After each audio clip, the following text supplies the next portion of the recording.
Hi everyone, thank you very much for watching my video and for subscribing to my YouTube channel. If you haven't subscribed to my YouTube channel, please click the subscribe button. In this video, I'm going to talk about, is car buying addiction a real problem or is just a fantasy? So anyway, we finally bought a new home and I moved to a new job, and our new house actually now have two-car garage where I can put my Jaguar XJR right here and my wife VW Beetle in the garage, and we have the VW Tiguan outside because the VW Tiguan is my main car to go to work. So yeah, so that's my VW Tiguan. Yep, that's right there. So anyway, so we had 3 cars so far, but 18 years after I graduated from college, I've owned more than 12 cars. The thing, when I was in college, I was a true PhD, poor, helpless, and desperate. I didn't have any car for 6 years because I was really poor. I could barely survive because I worked as a dishwasher in college. I worked as a store manager carrying like oatmeal, rice bags, talking about a real ricer. I carry like 50-pound rice on my back. When I was in college, I was loading it off the truck and putting it into the supermarket. So anyway, yeah, I couldn't afford any cars for a long time, for 6 years. So when I had my first job after college, I finally made some money, right? I mean, it wasn't much, only $29,000 per year. But for a poor college student to make that much money, I bought my first car. It was a white Toyota Tercel, 1994. It's not much. It was like $7,000. We bought it cash. I kept that thing until $165,000 miles. And finally, I bought my first dream car. I've been wanting to buy a Chevy Camaro so bad. I love Chevy. And I love a stick shift. The Tercel was a stick shift. I learned to drive with a manual transmission. So all my cars, my first cars, are all stick shift because I just love stick shift. So anyway, to make long story short, I traded in my Tercel with a Chevy Camaro 1998, a V6, but still that car was fast. So anyway, then my daughter was born. I traded in the Chevy Camaro with Lincoln Navigator, but I found later the Lincoln Navigator was just a gas hog. So I sold that thing. I bought I bought VW Passat, my first VW that turned out to be a nightmare VW, and I ended up getting rid of that thing and bought a Chrysler 300M. And I learned Chrysler was pretty much garbage, even though it was beautiful. Chrysler 300 is a beautiful car, but the transmission was a problem. 6 months after I owned it, the transmission broke. So yeah, again, see, that's the thing. The problem with buying cars is, number one, we start to lose money in depreciation, in repair, in maintenance, especially when you started to finance it. I financed the Lincoln, okay? I bought the Tercel cash, I bought the Camaro cash because it was cheap. But then when you start to go into luxury car, things that is beyond what you earn, you start having finance. Then not only you pay the monthly payment, you pay the insurance, and then you absorb the depreciation if you buy a new car. So anyway, the Chrysler 300M ended up becoming a money pit, but I kept that thing until 135,000 miles, and I finally sold it, and I bought Jaguar XJR, the red one like this, but it was 1999. I ended up trading that thing away, and I traded in with a Hyundai Sonata. The Sonata was okay. My wife crashed that thing, so we sold that Hyundai Sonata, and I bought Jaguar XJR 100. The same thing like that is in black. There were only 265 Jaguar XJR 100 in the world, so I bought it, and a collector ended up buying it from me. So anyway, then I bought a Corvette. That's right, I had the Corvette, 2005 Corvette Z51. And the problem is, I realized the more I buy cars, the more I lose money. I wasn't going anywhere. In fact, I got stuck in a condo for a long time because of my car buying addiction. I wasn't able to buy a house because I kept buying cars and more cars and more cars. But one day, this is how you stop it. Now I've had more than 12 cars in 18 years that I graduated from college. As my income going up, this is the problem with people. With me, as my income start to go up, guess what? Your expenses start to go up. And I'm glad this is how I do it. This is when I started to stop my car buying addiction. You know why? What I did? I started buying mutual funds on E-Trade. That's right. And then in the E-Trade application, you can search for all stars mutual funds. Some of them start to give you fixed income, and then your money start to grow. I look at the the future earning investment section in the E-Trade, and then I saw, hey, unlike cars, these mutual funds actually it's an asset. It puts money into my pocket every single month. It's not much. It's around like $19 per month. But unlike cars, it depreciates. Cars are liabilities. That's why I love to look at Corvettes, like the new one, especially the C7 on cars.com. And I love the cars.com app because I keep looking at it, I keep scrolling at it. But I wouldn't want to buy it. The thing is, I've had 3 cars so far. How many more can I have? It's like maybe when I have my investment money start to go up, and I can buy the car cash because I have an extra, then that's fine. But to finance it, I don't want to finance anymore. The VW and the Passat, the Tiguan, I still finance. So that's gonna be the last car that I'll be able, that I really want to finance. No more after this, because the thing is, this is how I stop it. I start this YouTube channel. This YouTube channel actually making $163 now a month. So my YouTube channel is actually an asset. An asset is something that puts money into your pocket. And liabilities like cars, the gas, the maintenance, the finance, the insurance, they're liabilities. They take money away from you. It makes you poorer every month. That's when I realized, oh my goodness, this is bad, because instead of making me rich, these cars are actually making me poor if I finance it. So even though like this one, okay, did you know how much this car cost when it was brand new? The sticker price for the Jaguar XJR is beautiful. XJR, it's clean. This car is super clean. The only thing that broke about this car, the sunroof was broken. So and I don't some of the the apps controller start to go up at this mileage, but it's still running.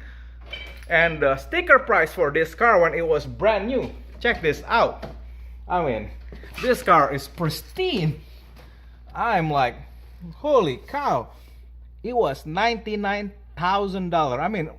$97,000 US dollar when it was brand new. Can you believe it?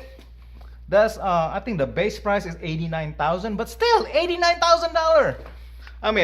Our house is only like $300,000. So this car, when it was brand new with tax and all that stuff, out the door, almost close to $100,000 for this car. And the good part, I bought it cash for, you know how much?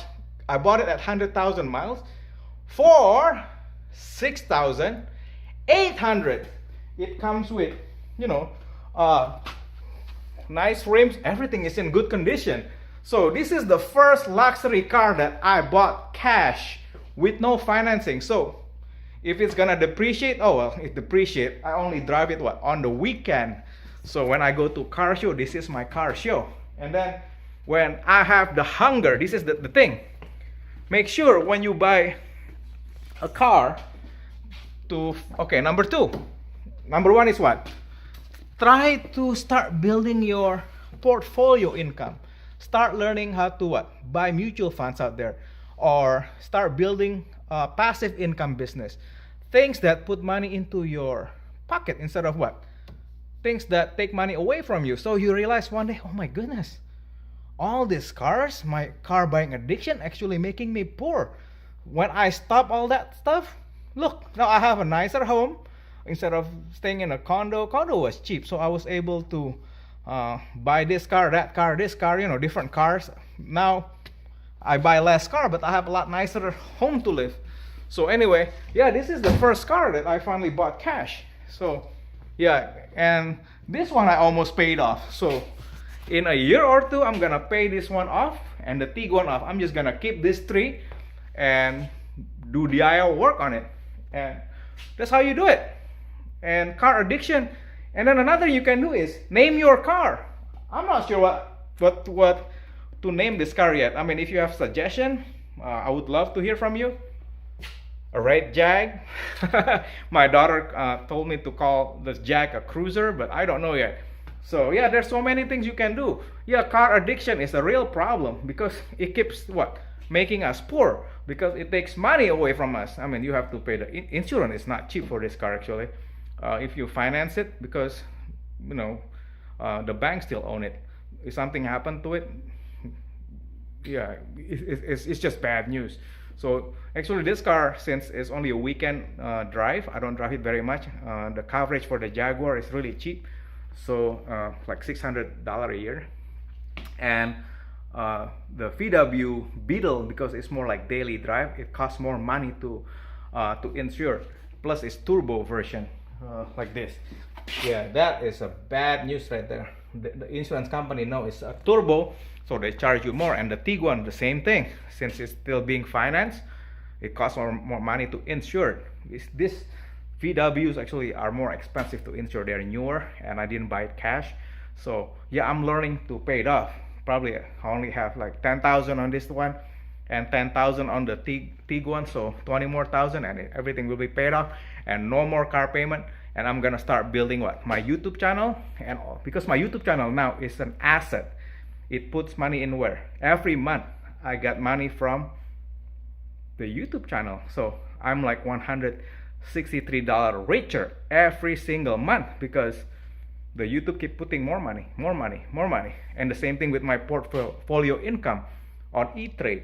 So all my mutual funds that I bought, especially you can do, like they call it, all-star funds in the E-Trade, and you can do your own research, and you know, you don't buy like one type of mutual funds. I have like my large cap, mid cap, and fixed income to, you know, what do you call it, I have different portfolios. So when I start seeing that, oh my goodness, my portfolio income asset start putting money into my pocket, and then all my car buying addiction just went like this.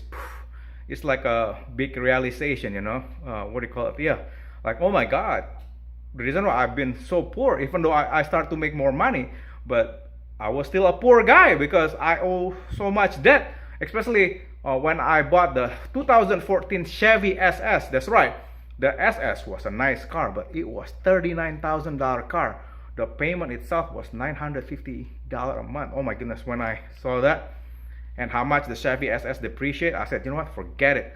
So I get rid of it and done, no more. But I mean, I still love to look at cars, but right now my goal is change your goal, change your focus. Instead of looking, I mean, once in a while, if you really want to see cars, number one, go to car dealer, sit on it, you know, or buy cheap luxury car that you can buy cash. So when you have the urge to buy a new car, just go into your garage and just enjoy. Oh my god, I love this Jag. I mean, $6,800 Jag, but the smell of the leather, I don't have to go anywhere. I just go to my garage, close the door and pretend I'm driving it. But I actually drive this. This thing is really old. It's 2002.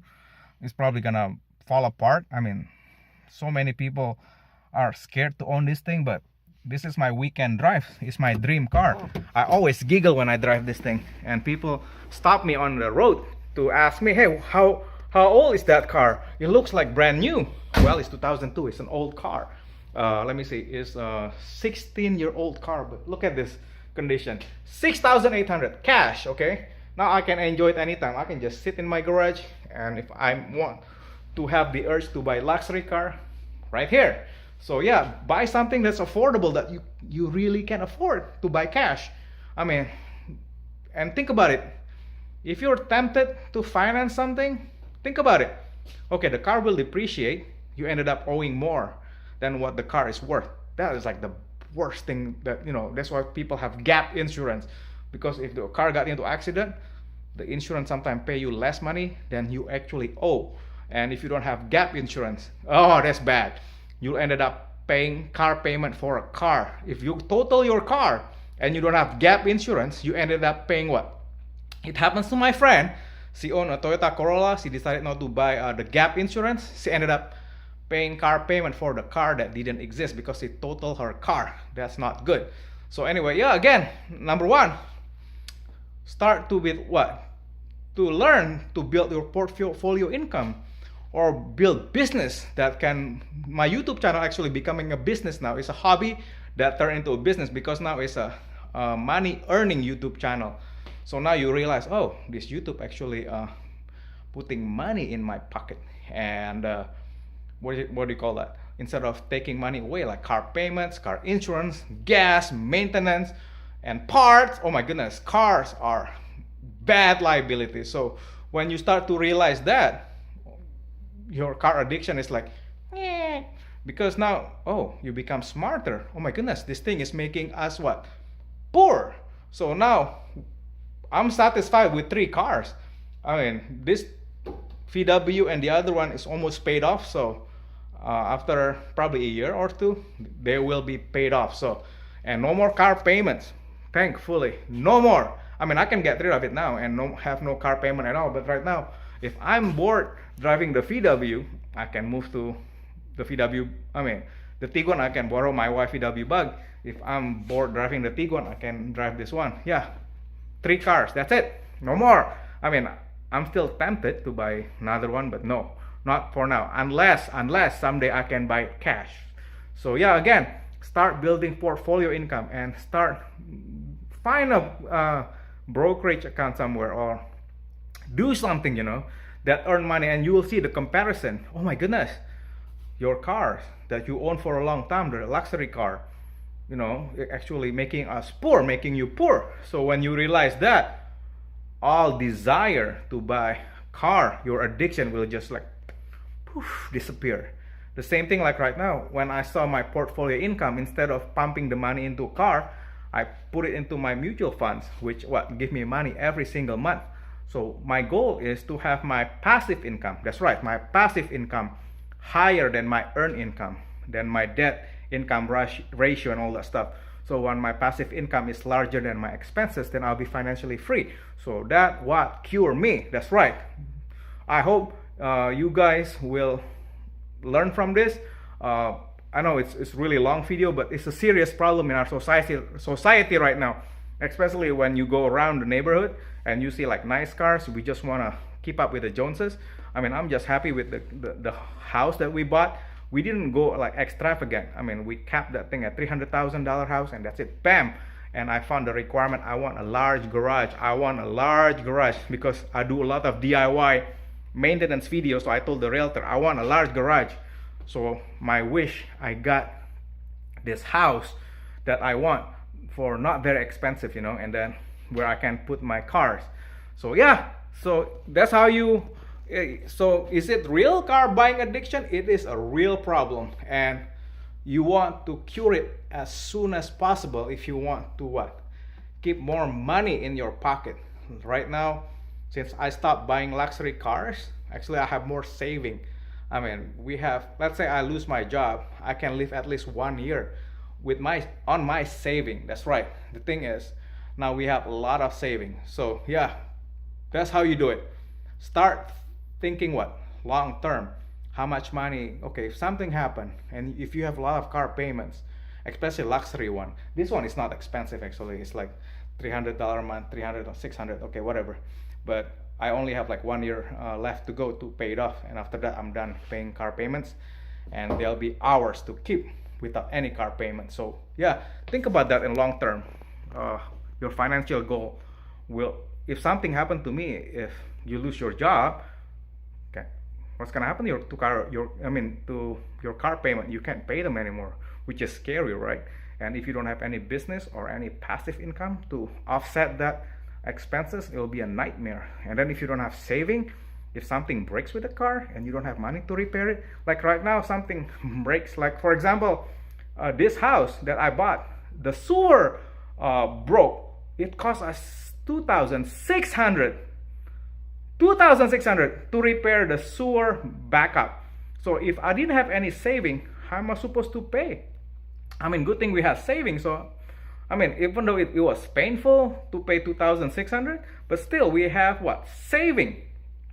We were able to fix it right away. Otherwise we wouldn't be able to take a shower or use the toilet. So yeah, anyway, love you guys. I hope this video can help you to fight the what do you call that, car buying addiction. I know I'm a car guy. I do car maintenance. I teach people how to maintain their cars. I do my own maintenance. I change my own parts. That's another thing. Learn to change your own parts. Change to do what? Learn to do DIY work on your cars. That will save you money instead of taking it to the dealer for like small job, or just do it yourself at home. And having a house with a garage would help. For a long time I didn't have a garage, but now this is what I'm looking. Another thing, again, another tip: always buy a house or a condo that have a garage where you can do what? DIY work. If you rent somewhere where there's no garage, no place to put your tools, like right now I can grab my tools right here. See, all my car maintenance tools right here, and I can do it. In the winter it's really hard if you do it outside, if you don't have a garage. Right now I can just do my oil change inside the garage. So yeah, another thing, yeah, get a place with a garage. That will save you a lot of money, because now you can do your DIY work inside your own garage instead of taking it somewhere. So anyway, love you guys, and again, I hope you guys will break free from your car buying addiction, because it's a real problem. It's keeping us poor. I mean, a lot of people don't even have savings. They may look good on YouTube, but they don't have savings at all. If they lose their job, do you think they can live? Probably like a couple months, a month or two. So yeah, it's a really dangerous thing, because if you don't have any money, especially when you have a family to feed, you have to have at least $20,000 in your saving, $20,000-$30,000, just to what?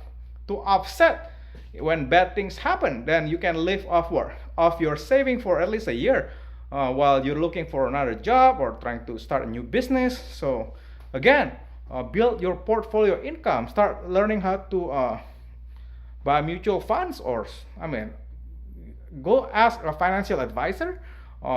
I use E-Trade. I like E-Trade because it gives me like a research tool where I can diversify my portfolio. Now I can see my monthly income start to trickling in with this YouTube channel. Again, I mean, $163 a month, that's not bad. I mean, that's times what? Times 12 is almost $1,800 a year just from YouTube. So yeah, start learning what? Building something that put money into your pocket instead of taking away from your pocket. Anyway, love you guys. Thank you so much again for watching. I love you. Bye.